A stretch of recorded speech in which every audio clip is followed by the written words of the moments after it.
స్వామి శరణయ్యప్ప. ఈరోజు అయ్యప్ప టెంపుల్ దగ్గరికి వెళ్ళాం. పక్కపంటి శివుడు నందీశ్వరుడు ఉంటాడు. నేనైతే శివునికి అభిషేకం చేస్తున్నా. ప్రతిరోజు వెళ్తా గుడికి.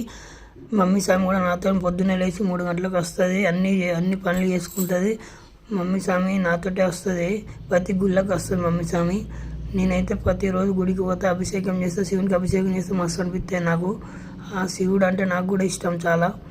ఎందుకంటే శివుడు అగ్ని లేని శివమైన కొట్టదు అంటారు కదా. ఆ శివుడిని తలుసుకోవాలి అందరూ. హరహర మహాదేవ శంభో శంకర. శివుడు, ఆ శివుడు అంటే అందరికీ మమ్మీ స్వామి వచ్చింది. మళ్ళీ మమ్మీ స్వామి కూడా అభిషేకం చేస్తుంది లోపల. మమ్మీ స్వామికి శివుడు అంటే చాలా ఇష్టం.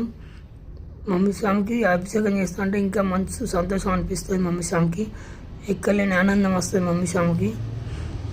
ఎందుకంటే ఆ శివుని మొక్కుతుంది. ఇప్పుడు అయ్యప్ప లోపల స్వామికి పూజ చేస్తున్నాడు అయ్యగారు. స్వామి శరణయ్యప్ప. మా యూట్యూబ్ ఛానల్ సబ్స్క్రైబ్ చేసుకుంటారా? సమయలక్స్.